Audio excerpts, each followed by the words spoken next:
Dear student, I hope आप लोग अच्छे होंगे और अच्छी तरीके से पढ़ाई कर रहे होंगे और हमारे साथ लगातार जुड़े होंगे।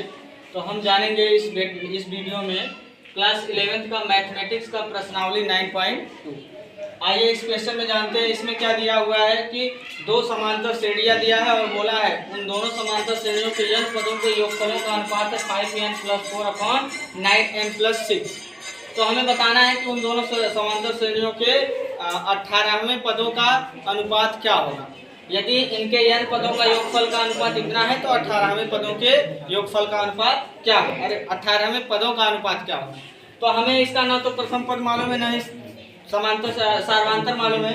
तो उसके लिए यहाँ पर पहले मान लिए माना a1 a2 व d1 d2 क्रमशः प्रथम व द्वितीय समांतर श्रेणियों के द्वितीय समांतर श्रेणी के प्रथम पद व सार्वधातुक है। ये प्रथम से समांतर श्रेणी के प्रथम पद और सार्वधातुक हो गए। अब प्रश्न अनुसार कैसा बोला है वैसा लिख दिए हैं कि प्रथम समांतर श्रेणी के n पदों का योगफल बटे द्वितीय समांतर श्रेणी के n पदों का योगफल का अनुपात हमें प्रश्न में दिया था, इसलिए प्रश्न अनुसार लिखा गया। अब हम जानते हैं क्योंकि n पदों का योगफल का फार्मूला होता है n/2 ब्रैकेट में 2a + n - 1 × d ये होता है। तो इसी का इस्तेमाल कर लिया गया दोनों में। तो ये हो गया n/2 2a1 + n - 1 × d1 और यहाँ हो जाएगा n/2 2a2 + n - 1 × d2 बराबर 5n + 4/9n + 6। अब इसे सॉल्व कर दिए तो यहाँ हो गया 2a1 ब्रैकेट में n - 1 × d1, यहाँ 2a2 + n - 1 × d2 और यहाँ 5n + 4/9n + 6 हो गया। अब यहाँ से हम सॉल्व किए हैं, इसके बाद यहाँ पर तो हम जानते हैं जैसे हमको 18वें पदों का योगफल 18वें पदों का अनुपात पूछा हुआ है तो 18वां पद देखेंगे तो इसे सॉल्व करने से nवां पद निकालने का फार्मूला हमारा होता है, nवां पद ज्ञात करने का फार्मूला होता है a + n - 1 × d। इसी का इस्तेमाल करके यदि 18वां पद देखें तो ये हो जाएगा a + 18 - 1 × d। सॉल्व करने पर a + 17d आएगा। तो यहाँ से कहने का मतलब जो ये हमको दिया हुआ है इसे कुछ इस प्रकार से रखें कि कॉमन करने के बाद ये बन जाए a1 + 17d1।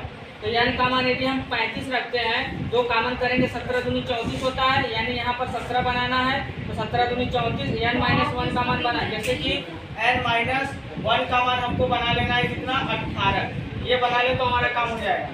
यहाँ से हमारा दो कॉमन भी होना चाहिए, दो कॉमन का मतलब दो कॉमन यहाँ पर होना चाहिए, यहाँ पर होना चाहिए हमारा क्या ये 17, n - 1/2 का मान होना चाहिए हमारा क्या 17। तो यहाँ से हो जाएगा हमारा क्या दो का गुणा इधर कर देंगे तो n - 1 बराबर 17 दूनी 34, यानी n बराबर क्या हो जाएगा 34 + 1 35, यानी n का मान यदि हम 35 रख देते हैं तो हमारा काम हो जाएगा। तो इसीलिए हम n बराबर इसमें क्या रख रहे हैं, इस समीकरण में 35 रख रहे हैं। तो n बराबर 35 रखे तो ये हो गया 2a1 + 35 - 1 × d1 बटे को 2a2 प्लस ब्रैकेट में 35 - 1 × d2 और यहाँ पर यदि इधर n रख रहे हैं 35 तो इधर भी रखेंगे, इसलिए n के स्थान पर 35 यहाँ पर भी रखा गया, यहाँ पर भी। अब सॉल्व करेंगे ये 2a1 यहाँ 35 में से 1 घटाएंगे 34 d1 हो गया, यहाँ हो जाएगा 2a2 यहाँ पर भी 35 में से 1 घटाएंगे 34 d2 हो जाएगा। इसका गुणा इसमें करेंगे 175 आएगा + 4, इसका गुणा इसमें करेंगे 315 आएगा + 6। अब दोनों में से दो कॉमन कर लिए ऊपर नीचे से, तो यहाँ हो गया a1 और यहाँ + 17d1, यहाँ हो गया 2 कॉमन तो a2 + 17d2 और यहाँ ये जोड़ेंगे तो ये आ जाएगा 179 और ये 321, 2 से 2 कैंसिल। अब इसे हम कुछ इस प्रकार से लिख सकते हैं a1 + 18 - 1 × d, 18 में से घटाएंगे 17 आ जाएगा। इसी प्रकार a2 + 18 - 1 × d, 18 में से घटाएंगे 17 आ जाएगा।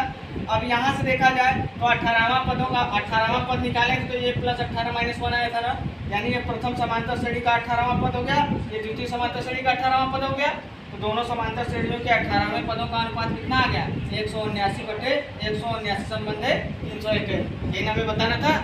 तो इस तरीके से इस क्वेश्चन को लगाएंगे। क्वेश्चन बहुत अच्छी तरीके से बताया गया तो आप लोगों को अच्छे समझ में भी आया होगा। यदि क्वेश्चन बहुत अच्छे से समझ में आया है या फिर कोई कन्फ्यूजन है तो कमेंट में ज़रूर बताएं क्या क्वेश्चन आपको समझ में आया कि नहीं, और मेरे साथ लगातार जुड़े रहिए। हम आपको ऐसे ही प्रोवाइड करते रहेंगे आसानी तरीके से क्वेश्चन को सॉल्व करके। हर एक क्वेश्चन को आसानी तरीके से हम सॉल्व करेंगे और आप लोगों को प्रयास करेंगे कि अच्छे तरीके से समझाया जा सके। यदि कोई कन्फ्यूजन हो तो कमेंट में ज़रूर बताया करिए क्या क्वेश्चन समझ में आया कि नहीं। कोई कन्फ्यूजन है तो कमेंट में पूछ सकते हैं, और किसी दूसरे क्वेश्चन में भी कोई दिक्कत है तो वो भी पूछ सकते हैं। इसके नेक्स्ट वीडियो में हम नेक्स्ट क्वेश्चन जानेंगे। मेरे चैनल को लाइक करें, सब्सक्राइब करें। धन्यवाद।